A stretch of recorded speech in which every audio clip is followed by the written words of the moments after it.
We call this the receiving mode, or the art of allowing, not the art of making it happen, or the figuring out how, where, when, who. That freedom, growth, and joy thing, that triad of intentions that we've talked about for a very long time, the basis of your life is absolute freedom. You're so free that you can choose bondage. The quest, the goal, what you came for, is that joyous, receptive mode, in the moment, delicious awareness of life unfolding. And the result of that, the result of all of it, is all of this expansion. But sometimes you get that triad of intentions just a little lopsided, and you're on the growth end of it. Growth, growth, growth. And we want you to just put all of the emphasis, not just most of it, all of the emphasis on the joy of it. The joy of understanding, the joy of knowing about the vortex, the joy of concepts unfolding within you, the joy of the details of life, even the joy of the clarifying contrast. Can you feel just the slight distinction that we're making here? Because you are emphasizing your state of joy, but there's also a state of frustration as you are wanting to accomplish your vortex. That's what it is. You're wanting to accomplish your vortex, and we want you to allow your vortex to accomplish. Your vortex is accomplished. You accomplished your vortex without even knowing you did.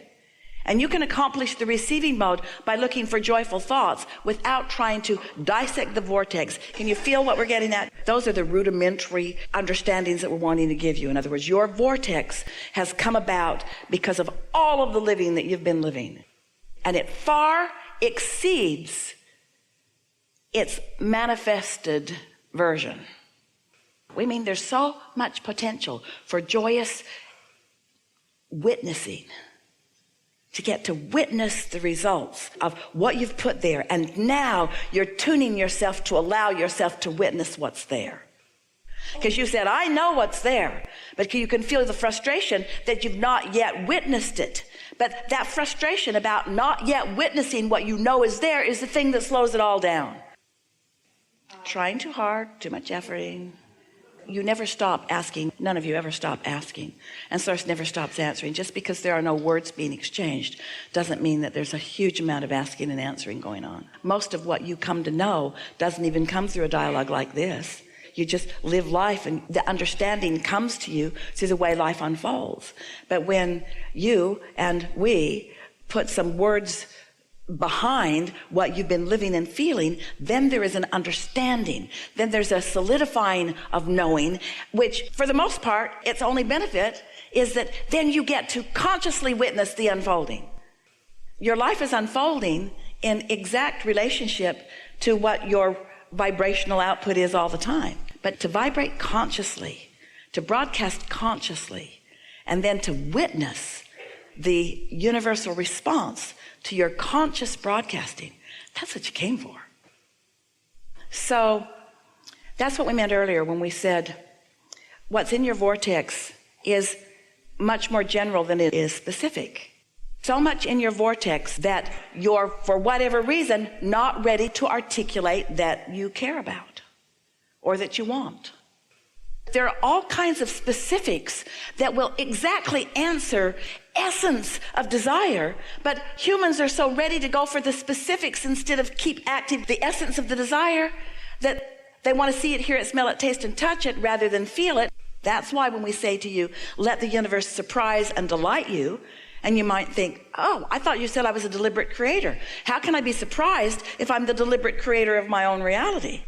And we say, because you have set forth this general tone of how you want to feel, and the universe will find endless ways to support that essence that your vortex has established.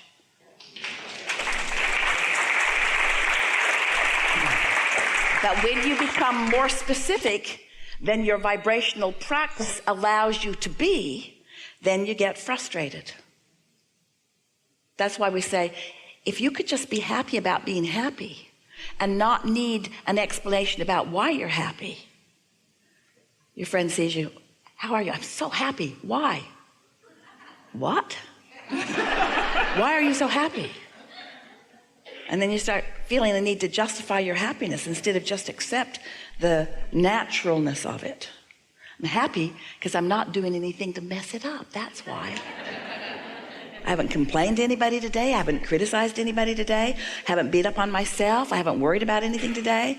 I haven't poked around in things that aren't any of my business. I didn't get on Facebook, or we like to call it Nosebook. I didn't get on Nosebook today.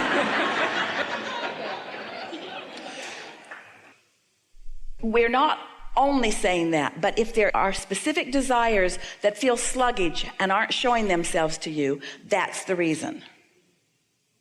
And if you'll go back to the general essence of them, which you can accomplish right away, then you'll stop blocking.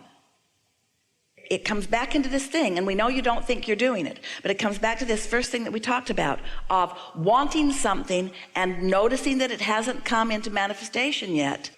And just that notice adds enough resistance to it that you don't let yourself get into the receptive mode of it. So stepping back into a more general place of why you want it. You don't have to own anything to have the universe yield everything to you.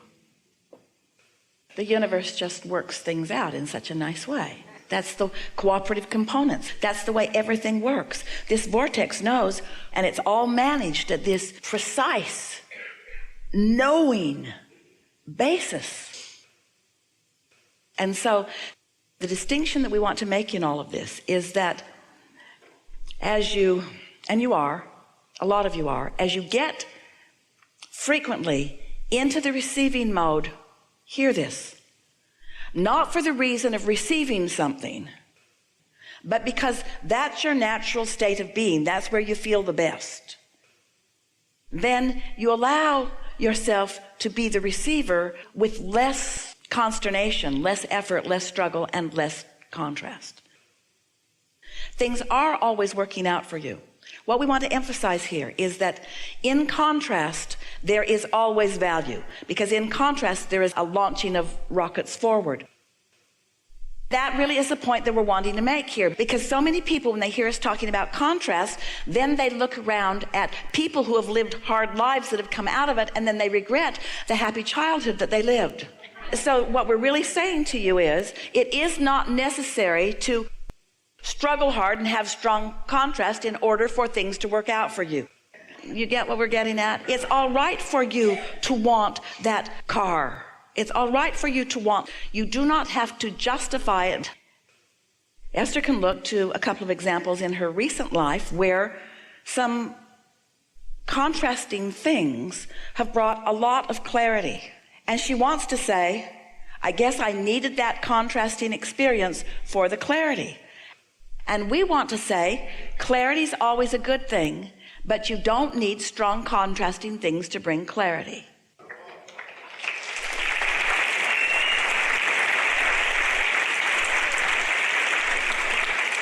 So when we talk about how things are always working out for you, it always works out for you. We're just wanting to take any idea that you need to suffer in contrast in order to move forward out of your picture, because you do not. We know we've been teaching the science of deliberate creation, and we know we've been encouraging you to write a new story and to tell it the way you want it to be, and so many of the things that you're doing are because of wanting to be a deliberate creator. But these days, what we are emphasizing is be a deliberate receiver. Because it's the same question again. All that we're talking about is the same question. And that question is, I think I've got stuff in my vortex and I'm trying to get it out. And what we'd rather hear you say is, I know I've got stuff in my vortex and I'm going to live happily ever after. I know I've got stuff in my vortex and I'm going to happily let it show itself to me, rather than trying to figure out or orchestrate it. You see, we love you so much. We love you so much, but you are control freaks. And there is so much that you can't control. But what you can control, if you can hear us and believe us and trust when we say, you have put all of your desires into your vortex and they are well known. They are known by the universe at large. They are known by source within you. They are known. And your work is just to be as happy and as free and as easy and as much wind blowing through your hair as possible, So that as those ideas come, the ideas themselves are manifestations that delight you, not the path to getting to something that you believe will delight you. That's the distinction. Each idea as it comes is the nugget that you're looking for. It's the new breath of life that you're looking for. That's why we say every day is a new phase of life. New thoughts that are coming. So don't try to think your way into your successful, ongoing future experience. Just feel your way by acknowledging your happiness and your clarity. And let yourself be the receiver of it, not the dictator of it or the orchestrator of it. And we know these words sound like they are flying in the face of you are the deliberate creator of your experience. And we mean for it to be that way. Because while you are the creator of your own experience, the way, if we were standing in your physical shoes, that we would deliberately create is we would understand law of attraction, and you do, and we would understand the vortex, and you do, and we would understand what happy means, and you do, and we'd get happy, and then we'd watch what comes next. Because the questions, you've already asked them. You've already done the asking. You've done enough asking to keep yourself busy for 20 or 30 lifetimes. You've done the asking. Now it's time to cash in your chips. And you do that by getting happy, not by scrutinizing. Feel the difference between an idea exploding in your mind and feeling like you're looking for an idea. Looking for an idea is not being in the receiving mode. An idea exploding in your mind is evidence of being in the receiving mode. Here it is. Looking for the idea is the same thing as looking for the manifestation before you feel good. Because the idea that explodes is a manifestation too. This is really strong, important clarification. So when people say, what are you doing? What are you thinking about? Being happy. Or when an idea explodes and you happily explain, I now know what I want to do. That's a whole different thing. But looking for the idea so that you can feel that way, that's not being there.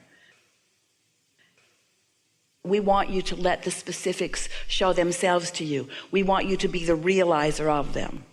Which almost says, don't ask us any questions because we're going to give you really vague answers about how to get in the receiving mode so that you can receive, because words don't teach anyway. Surprising, isn't it? We blab a lot under those conditions.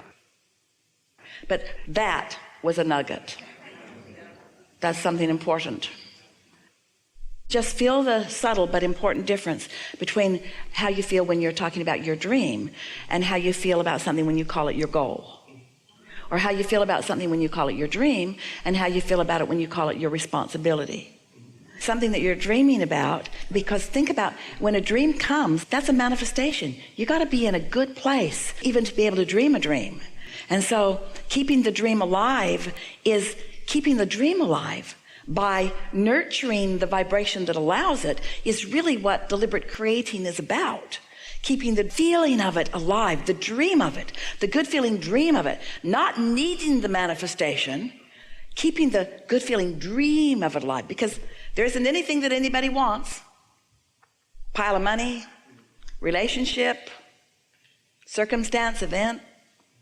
There isn't anything anyone wants that isn't for the reason that they believe they will feel better when they have it. And so when you capture the dream of it, you've done all the work. And then it has to show up. And you're going to find it a little funny when it showing up becomes less and less relevant because the dream is so good. What are you doing, dreaming? Where are you going? Don't care. More good, more good, more good. It's just a steady stream of wonderful things unfolding in my life experience. And then when you start saying my life is always good, what's next? Oh, more good stuff. Be more specific. Don't want to be. It'll show itself to me. So the operative word here is momentum. And keeping a dream alive by caring about how you feel is the path to the momentum, that is the path to the joyous unfolding, that is the path to all of the, hear it, irrelevant manifestation.